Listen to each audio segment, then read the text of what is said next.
Hola, hoy nos metemos de lleno en el arte y bueno, también la ciencia de la persuasión en un sitio muy particular, la sala de un tribunal.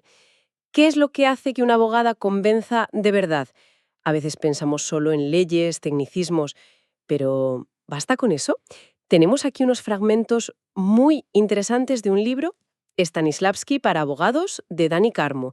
Y ojo, que el autor es abogado y actor. Propone algo bastante rompedor, diría yo, aplicar el método Stanislavski, el del teatro, al derecho. Curioso, ¿eh? Nuestra misión hoy, explorar un poco esta conexión y entender cómo, según este enfoque, los abogados necesitan dominar tres herramientas clave de la retórica de siempre, para conectar y convencer. No va solo de saberse las leyes, sino de comunicarlas bien. Vamos a analizarlo. Exacto. Lo que plantea en estos fragmentos es que ser eficaz hoy en día en el estrado no depende solo de ser un crack técnicamente. Depende de integrar bien la lógica de los argumentos, o sea, el logos, Ajá. la credibilidad personal, el ethos, y la capacidad de tocar la fibra sensible, conectar emocionalmente, que es el pathos. Y en el centro de todo esto, como veremos, hay un concepto clave de Stanislavski que se trae al foro: la verdad escénica. La autenticidad como motor. Vamos. Pues empecemos por ahí, por esa idea que parece central en el texto. El abogado, como si fuera un actor en la escena de la justicia, como la llama Carmo, él dice que el abogado tiene un público, jueces, jurados y una misión: persuadir. Suena lógico, sí, pero ¿cómo encaja Stanislavski aquí? ¿Qué punta un método de actores en algo tan serio como el derecho? Pues la conexión clave, como decía antes, es esa verdad escénica. Stanislavski cambió el teatro porque insistía en que un actor no debe fingir emociones. Debe sentirlas de verdad en escena para ser creíble. Tiene que creerse las circunstancias del personaje. Ya. Pues el texto lleva esto al mundo legal de forma muy directa. Si un abogado no cree profundamente en la justicia de su causa, sino la siente como suya, pues difícilmente va a transmitir esa convicción, ni al juez ni al jurado. Esa fe interna, esa autenticidad se nota. Traspasa a la toga, digamos. Entiendo. Los fragmentos insisten mucho en que no es simulare, no es una actuación de cara a la galería. Es vivir la causa desde dentro. La credibilidad real nace de ahí, de esa vivencia auténtica. Entiendo. O sea, no es ponerse una máscara, sino encontrar la verdad dentro del caso y de uno mismo. Y ahí es donde el texto mete una herramienta súper concreta de Stanislavski, el famoso sí mágico. Explica que el abogado puede usarlo para ponerse en la pies de los otros, preguntarse: ¿y si yo fuera la víctima? ¿Qué sentiría? ¿Qué pensaría si estuviera yo en el banquillo, con esas pruebas en contra? Parece una herramienta de empatía muy potente, ¿no? Para que un expediente frío, lleno de papeles, se convierta en una historia humana. Precisamente. Ese sí mágico es como la puerta para conectar con lo humano del conflicto, fundamental para el pathos, como luego veremos. Y esta visión nos lleva directos a la definición de oratoria jurídica moderna, que sale en los fragmentos. Ya no vale solo con dominar el juridiqués, ese lenguaje técnico que a veces parece hecho para esconder más que para aclarar, ¿no? Y que puede crear una barrera con la gente, sobre todo con un jurado. Totalmente. Persuadir hoy, según esto, exige integrar de forma consciente y trabajada esos tres pilares clásicos: logos, ethos y pathos. La maestría no está en soltar artículos, sino en tejer un relato convincente y, sobre todo, auténtico. ¿De acuerdo? Pues vamos a profundizar en esos tres pilares. Empecemos por el etos. El texto dice que es la credibilidad, la autoridad moral, el carácter del que habla. Pero, ¿cómo se construye eso en la práctica para un abogado? ¿Qué es tener etos en un juicio? El ethos, según leemos aquí, se basa en cómo te percibe el auditorio.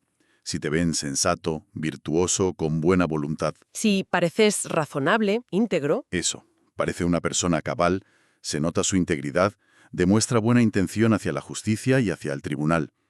Pero lo más importante, y aquí volvemos a Stanislavski, es que no se trata solo de parecer creíble, se trata de serlo, de tener esa convicción auténtica en la justicia de lo que defiendes. La verdad escénica, otra vez. Si el abogado no se lo cree, tarde o temprano se le nota la fisura. ¿Y cómo se proyecta esa credibilidad interna? De forma que se vea, que se sienta. Se proyecta, dice el texto, siendo totalmente coherente entre lo que dices y cómo lo dices. El lenguaje no verbal es clave. La postura, la mirada. Exacto. La postura corporal, Firme pero no tiesa. El contacto visual. Directo, conectando con juez y jurado, sin intimidar.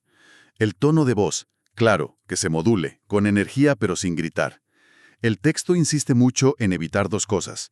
Ni pasarse de técnico, con jerga que nadie entiende, ni caer en la grandilocuencia vacía, que suena falsa. Ya. Hay que ser preciso, claro, pero natural. Adaptarse a quien te escucha, sea un juez experto o un jurado de ciudadanos de a pie. La credibilidad se construye poco a poco, detalle a detalle. Y se puede perder en un segundo si hay algo que no cuadra entre lo que dices y cómo lo dices, cómo te mueves, cómo suena tu voz.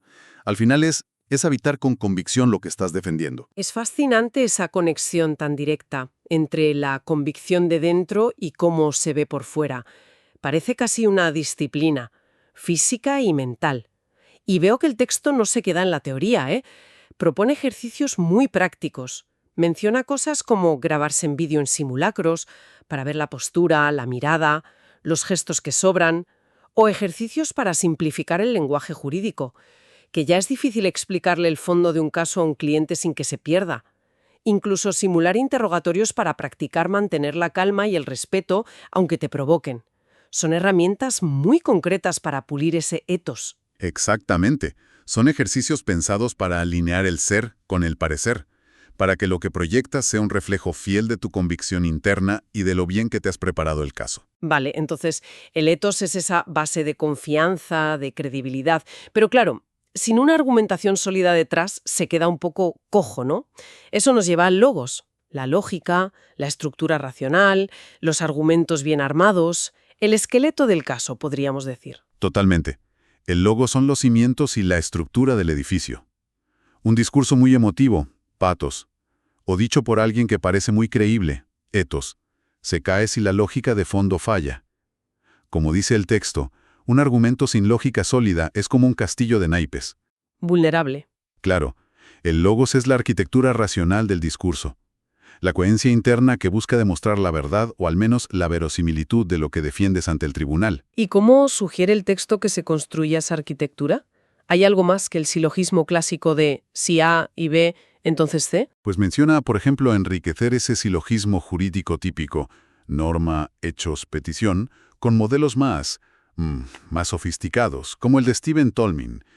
Este modelo no solo pide datos y conclusiones, sino que te obliga a explicar la garantía, la norma o principio que te deja pasar de los datos a la conclusión y el respaldo, el porqué de esa garantía. Y también a pensar en posibles refutaciones. Te obliga a analizar más a fondo si cada paso que das es sólido. Entiendo. ¿Más completo? La clave, según el texto, es construir lo que llama una línea continua de acción argumental. O sea, una estrategia procesal clara, un relato coherente que lleve al tribunal paso a paso, de forma lógica, casi inevitable, a la conclusión que tú buscas, como si tu alegato fuera ya un borrador de la sentencia que quieres. Una línea continua de acción. Suena muy estratégico, sí. ¿Y cómo se lleva eso a la práctica, al hablar? ¿Qué herramientas concretas da el texto para reforzar el logos al exponer? Pues requiere primero un lenguaje súper preciso. Cada palabra importa. Hay que evitar ser ambiguo y usar los términos jurídicos bien, pero explicándolo si hace falta. Segundo, usar conectores lógicos claros. Por lo tanto, en consecuencia, sin embargo, además, que hilen las ideas bien y marquen la estructura para quien escucha. Ajá. Y tercero, algo que a menudo se nos olvida y que el texto recalca mucho. Usar bien las pausas. Las pausas. ¿Cómo influyen las pausas en la lógica? Suena curioso. Bueno, el texto distingue dos tipos de pausas clave. Están las pausas lógicas, que son breves. Sirven para separar ideas, para marcar que pasas de un argumento al siguiente, le dan tiempo al oyente a procesar y a seguir la estructura. Y luego están las pausas psicológicas.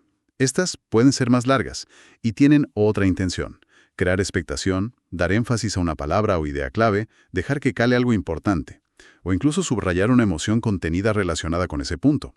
Ahí ya conectas con el patos. Usar bien las pausas es dominar el ritmo y asegurar que la lógica no solo sea sólida, sino que se entienda y convenza. Entendido. Es como la puntuación en un texto, pero para hablar, para guiar la comprensión y el impacto. Y veo que aquí también el texto propone ejercicios prácticos para el logos. Escribir silogismos para cada punto clave, hacer esquemas o mapas del caso que conecten todo visualmente. O practicar leer un alegato en voz alta, fijándote en dónde y por qué haces cada tipo de pausa. Muy enfocado a la práctica, ¿sí? Sí, la idea es entrenar la mente para estructurar el pensamiento lógicamente y luego poder transmitir esa estructura con claridad y eficacia, con la palabra y con el silencio estratégico. Perfecto. Tenemos ethos, credibilidad auténtica y logos, estructura lógica sólida. Nos falta el tercer pilar, pathos, la conexión emocional. Este suele ser el que más polémica genera, ¿no? A veces se asocia a manipular. ¿Cómo lo enfoca el texto? Pues el texto aborda el pathos como la capacidad de conectar emocionalmente con el auditorio, sea el juez o el jurado, de despertar sentimientos relevantes para el caso, empatía, compasión, indignación ante una injusticia, ganas de reparar un daño. Pero subraya muy fuerte que esta conexión tiene que ser siempre ética y estar muy anclada en las pruebas que hay en el caso. O sea, nada de inventar dramas. Exacto. No se trata de inventar ni de manipular con sentimentalismos baratos. Se trata de humanizar el caso. Y aquí es donde el sí mágico de Stanislavski vuelve a ser clave. Esa herramienta de empatía le permite al abogado entender y luego transmitir la vida del espíritu humano que hay debajo del frío conflicto legal. Es decir, no es inventar la emoción, sino encontrar y canalizar la emoción que ya está ahí, en los hechos, en la historia real de la gente implicada. Exactamente. Se trata de conseguir que el tribunal no solo entienda los hechos y la ley, logos, y confíe en el abogado, sino que también sienta la dimensión humana de lo que se está jugando ahí, que comprenda las motivaciones, los miedos, las esperanzas, el sufrimiento de las personas que hay detrás del expediente.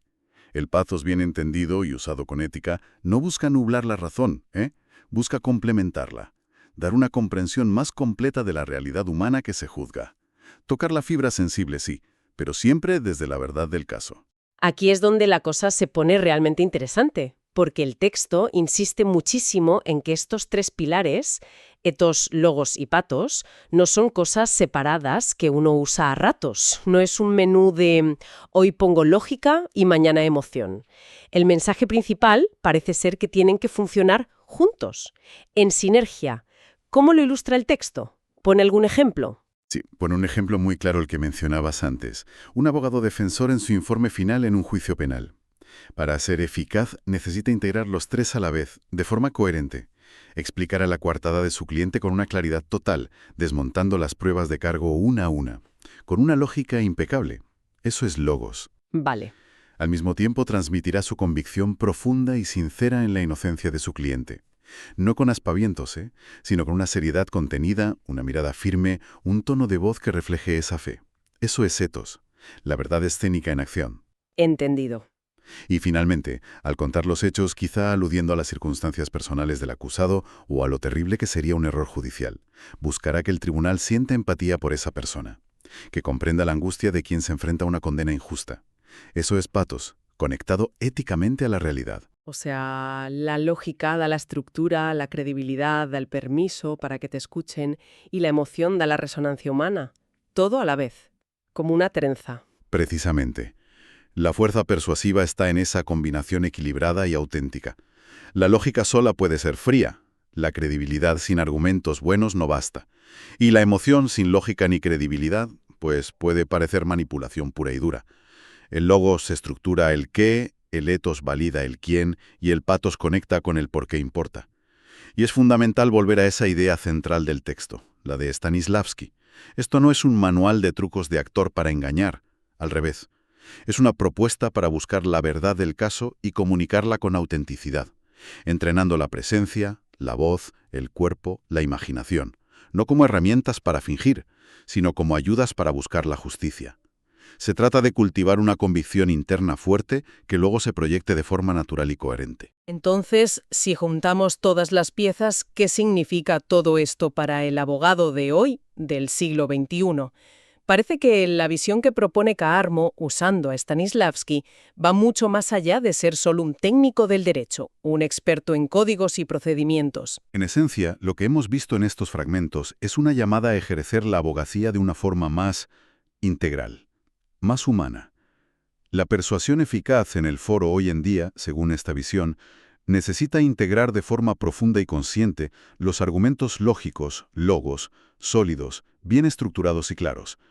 También una credibilidad personal fuerte, ethos, basada no en la fachada, sino en la autenticidad, en la convicción interna, esa verdad escénica. Y por último, la capacidad de conectar emocionalmente, pathos, de forma ética, basándose en las pruebas con quienes tienen que decidir. La aplicación de Stanislavski, que puede sonar rara al principio, sirve para subrayar lo importante que es esa autenticidad. Creer para convencer. Habitar la causa para poder persuadir de verdad. Queda bastante claro, sí, que la habilidad que se necesita va mucho más allá de saberse las leyes de memoria y recitarlas. Es una comunicación mucho más compleja. Comunicar con verdad, la del caso y la propia, de forma clara, precisa, estructurada y humana, que resuene. Usar todas las herramientas, racionales, personales, emocionales, no como un fin en sí, sino al servicio de algo más grande. Buscar la justicia en cada caso. Es definitivamente una visión mucho más holística, más exigente también y quizá más gratificante de la profesión. Y quizá, por dejar una reflexión final ahí, podríamos pensar en esto. Si esa búsqueda de la verdad escénica, de la autenticidad, se convierte no solo en una técnica para un juicio, sino en una forma constante de trabajar, en un hábito, como proponía Stanislavski para el actor. ¿De qué manera esa convicción interna profunda, cultivada día a día, caso a caso, podría transformar no solo lo eficaz que es el abogado en el estrado para ganar, sino también su propio sentido de propósito, su vivencia personal de esa tarea tan compleja, difícil y a veces tan ingrata que es buscar la justicia? Es una pregunta que va más allá de la técnica, ¿no? Que toca el núcleo mismo de la profesión.